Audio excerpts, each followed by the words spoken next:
Hi, everyone. Happy Passover. I want to share a brief teaching on one of my favorite parts of the Passover Haggadah, which is the parable of the four children. I've created some visual aids in order to help guide us through our study together. So let's dive in together right now to the parable of the four children. The Passover Haggadah tells the story of a parent who had four children: one who was wise, one who was rebellious, one who was simple, and one who didn't know how to ask a question.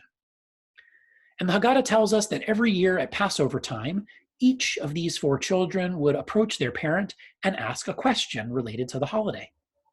And, as you might expect, each child's question was a reflection of his or her own personality, so that the wise child asked a wise question, the rebellious child asked a rebellious question, and so on. I'd like to spend a little time focusing on the wise child and the simple child. So, what does the wise child ask? His or her question is, what are the testimonies, statutes, and judgments that the eternal our God has commanded you? For this child, a list with a couple of rules of Passover will not suffice. This child wants to know everything, all of the testimonies, all of the statutes, all of the judgments. And so, the parent should respond accordingly by teaching this child all of the laws of Passover, down to the very last one. Start with A and don't stop until you get to Z, and make sure you don't leave out any detail along the way. This is what the Haggadah advises when engaging with a wise child. Let's see what the Haggadah advises when engaging with a simple child. So, what is the simple child's question? He or she asks, what is this? What is this Passover thing all about? What is it for? Why are we here?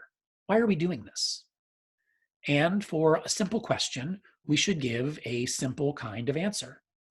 With the strength of God's hand, did the Eternal One take us out from Egypt, from the house of bondage? For this child, listing all of the laws from A to Z will never work. This child needs a 36,000-foot view of the holiday. So tell it like a story. Once upon a time, our people were slaves in Egypt, but God noticed our suffering and God freed us from there. Simple question, simple kind of answer. Okay, if this were the end of the parable, then we'd have a really lovely teaching on our hands about understanding one's audience, or put differently, about meeting people where they are. Notice that each answer that the parent gives to the child takes into account the child's own interests and also the child's own aptitudes. And if that were it, then we'd have a really lovely lesson right there. But there's yet another layer to be unpacked from this parable. Because if you dig around in the Jewish library, then you'll find that there are a few alternative versions of this same parable. And in the alternative versions of this parable, we find that what we had ascribed to the wise child is in the alternative version ascribed to the simple child.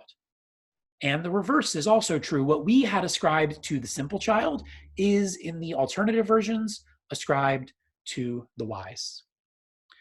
It's as if the alternative versions of this parable are pointing out that what we just heard described as wise doesn't really correspond in any way to wisdom.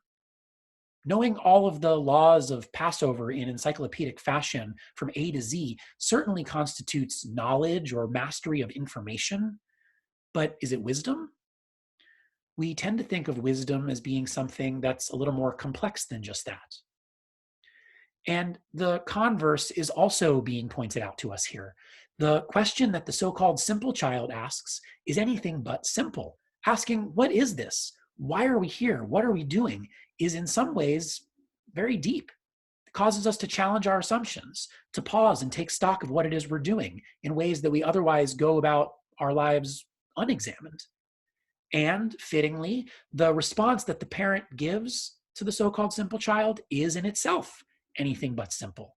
To say God notices the sufferings of human beings and takes notice and in some cases does something about it is a deep theological statement, not a simple one.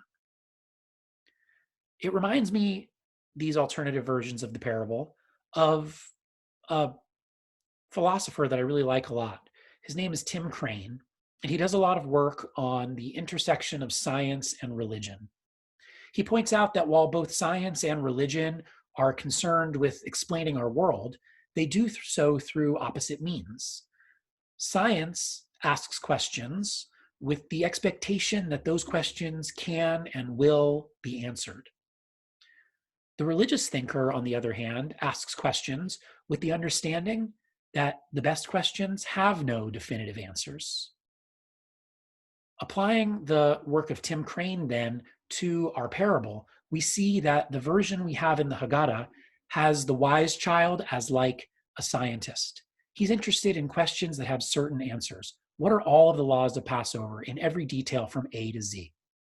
And the simple child then is like the religious mind.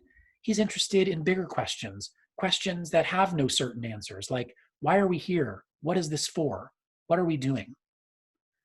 My hope for all of us is that we'll be able to create Seder experiences that rise above kind of the mundane concerns of what are all the rules and regulations? What's the next thing we're supposed to read out of this book? And maybe rise up to what the Haggadah unfortunately calls the level of the simple and ask bigger questions. Questions like, why are we here? Questions like, what does it mean to be free?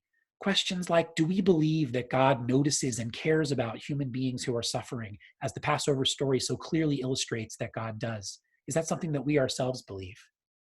I hope that this Passover we'll find pieces of all four of the children inside of us, and I hope that we'll work extra hard to bring out the parts of us that are like that so-called simple child. If we do, then we'll be creating experiences where the questions are so much more important than the answers, as we know is indeed the case all the time. Happy Passover.